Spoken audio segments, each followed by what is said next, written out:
रामकृष्ण हरी मंडळी, वारी आपली एक एक मुक्काम पुढे सरकत सरकत चाललेली आहे. पंढरीच्या दिशेनं आपली वाटचाल चालू आहे आणि रावळाच्या भेटीची, सावळ्याच्या भेटीची ओढ आपल्या मनाला लागली आहे. सावळ्याची भेट होईल की नाही माहीत नाही, पण रावळाची भेट मात्र नक्की होणार आहे. त्याच्या कळसाकडे बघून देखील त्या सावळ्याला भेटल्याचा अत्यंतिक आनंद आपल्या मनात होणार आहे. आणि त्याच आनंदासाठी ही पायवाट तुडवत तुडवत विठ्ठलाचं नाव घेत घेत आपण पुढे सरकतोय. मंडळी, या भक्तीचं वैशिष्ट्य असं आहे की आम्ही असण्याचा विसर पडतो. पाय दुखतायत नाही कळत, ऊन पडतंय नाही कळत, धो धो पाऊस पडतोय नाही त्याची तमा. ताम्रसुरा प्राशुनी मातुदे दैत्य नभामधले दडू द्या पाताळी सविता, यासारखा भाव आपल्या सगळ्यांच्या मनामध्ये असतो. काय वाटेल ती संकट येऊ दे, त्या संकटावर मात करून पांडुरंगाच्या भेटीला जायची आत्यंतिक ओढ आपल्या सगळ्यांच्या मनामध्ये आहे. म्हणून ही पायवाट तुडवत तुडवत आपण पुढे निघणार आहोत. एकच आहे, त्याची भेट झाली पाहिजे. हे करताना अहंभाव गळून पडला पाहिजे, हे सगळ्यात महत्वाचं आहे. म्हणजे आजकाल मंदिरामध्ये आपण बघतो नेहमी लोक 10 बाय 10ची फरशी करतात, त्या वट्याला फरशी करतात आणि एक मोठा फलक लावतात, यांच्या स्मरणार्थ यांच्याकडून ईश्वरचरणी अर्पण. केलं कमी आणि दाखवलं जास्त असा त्यामागचा भाव असतो. या मंदिराचे रंगकाम यांच्या निधीतून करण्यात आले आहे. अहो, मंदिर असतं एक, कामं असतात 10 आणि 10 जणांची 10 ठिकाणी नावं त्या मंदिराच्या कोपऱ्या कोपऱ्यात लिहिलेली असतात.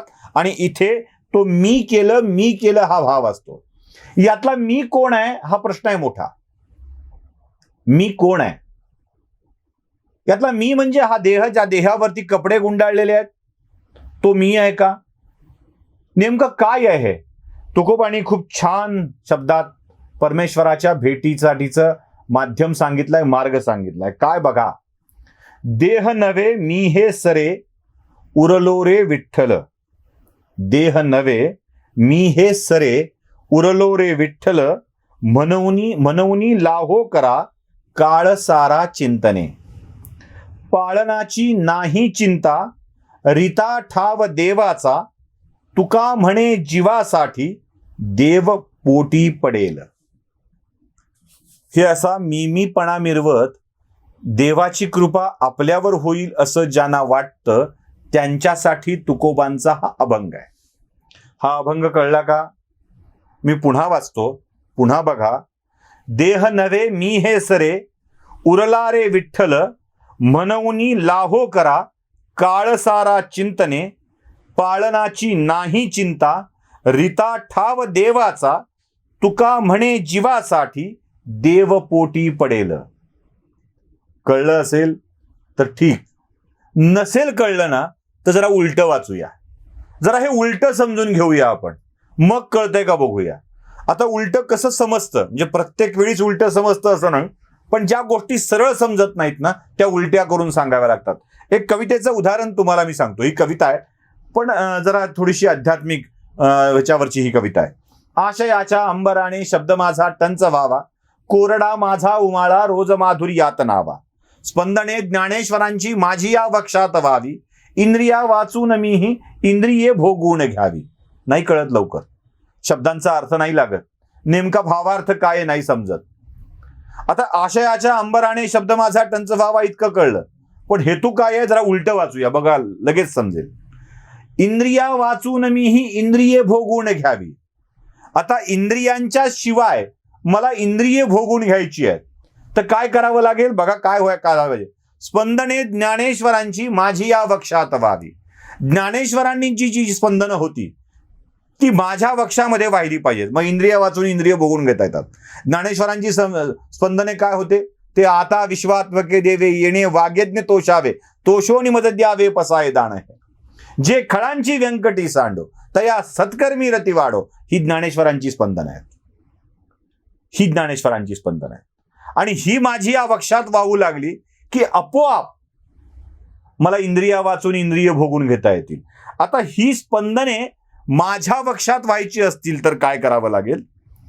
कोरडा माझा उमाळा रोज माधुर्यात नावा. बघा, महत्वाची गोष्ट आहे खूप. जे खळांची व्यंकटी सांडो तया सत्कर्मी रती वाढो, ही भावना खूप छान वाटते. दुष्टांचं दुष्टपण जाऊ दे, त्यांची सत्कर्मात रुची वाढू दे, ही ज्ञानेश्वरांची स्पंदनं खूप छान वाटतात. पण हा सगळा उमाळा कोरडा असतो. म्हणून या कोरड्या उमाळ्याला माधुर्यात नाता आलं पाहिजे. आणि ते माधुर्यात कधी नाही तर आशयाच्या अंबराने शब्द माझा टंच व्हावा. या आशयाचं जे अथांग पसरलेलं आभाळ आहे ना, त्या आभाळाने माझा शब्द टंच भरून आला पाहिजे. मग त्यातून पाणी वर्षावेल, जलवर्षाव होईल आणि मग मी तृप्त होऊन जाईल. इंद्रिया वाचून मी ही इंद्रिय भोगून घ्यावी. असंच काहीच तुकोबांच्या मी सांगितलेल्या अभंगात तुम्हाला सापडेल. जरा तो अभंग उलटा वाचून बघूया का आपण. तुका म्हणे जीवासाठी देव पोटी पडेल. जीवाला जीव दिल्यावर देव सुद्धा जीव देतो.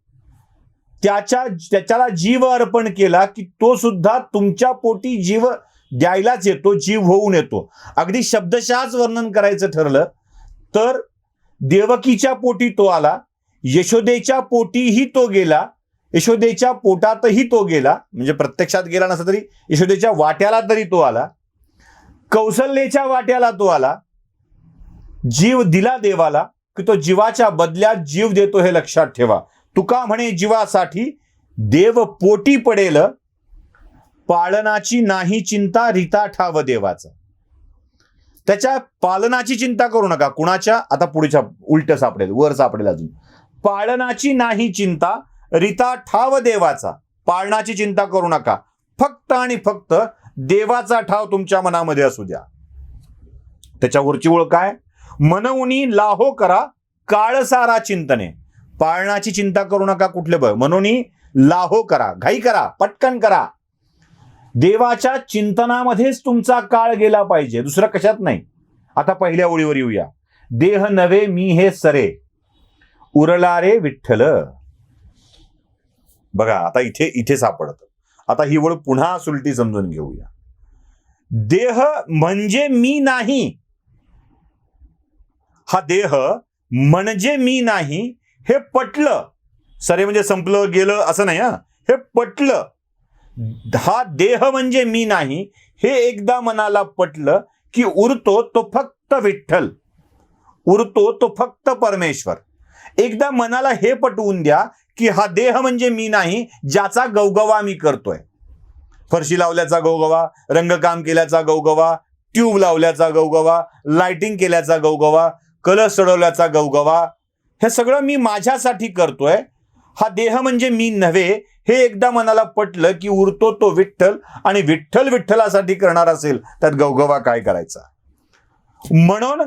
म्हणून घाई करा, लाहो करा, पटकन करा, वेगात करा. काळसारा चिंतने. हा चिंतनात, त्याच्या चिंतनात काळ गेला पाहिजे, एवढंच लक्षात ठेवा.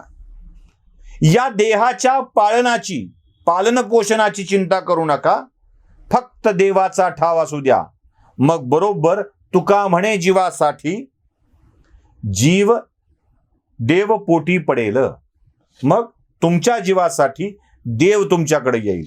पण यातली सगळ्यात महत्वाची गोष्ट कोणती आहे? देह नवे मी हे सरे. तेव्हा तेच लक्षात ठेवलं पाहिजे की हा देह म्हणजे मी नाही, मग उरतो तो विठ्ठल. या देहाचा मोह सोडूनच समस्त वारकरी प्रचंड संख्येनं आपल्या स्वतःच्या रूपामध्ये समाविष्ट व्हायला जात असतात. पंढरीत येणारा प्रत्येक वारकरी एका नदीसारखा आहे, जो सागरामध्ये समाविष्ट व्हायला येत असतो. आपली चव, आपला रंग, आपल्यातले सगळेच गुण तो सागरात विलीन करतो आणि सागराच्या रंगामध्ये समरस होऊन जातो. अगदी नदीच्या गोड पाण्याची चव जेव्हा सागरात मिसळून जाते तेव्हा ती खारट होऊन जाते. रंग सुद्धा सागराचा येतो, चव सुद्धा सागराची येते आणि गुणधर्म सुद्धा सागराचे येतात. तसं एकदा हा देह म्हणजे मी नाही हे ठरवलं की त्या परमेश्वराच्या अथांग हृदय सागरात आपण दाखल होतो आणि मग त्या परमेश्वरासारखेच होऊन जातो. म्हणून लक्षात ठेवा, देह नवे मी हे सरे उरला रे विठ्ठल. माऊली, ही सेवा तुम्हाला आवडली असेल तर याला लाईक करा, शेअर करा, सबस्क्राईब करा आणि उद्याच्या वारीमध्येही सहभागी व्हा. रामकृष्ण हरी.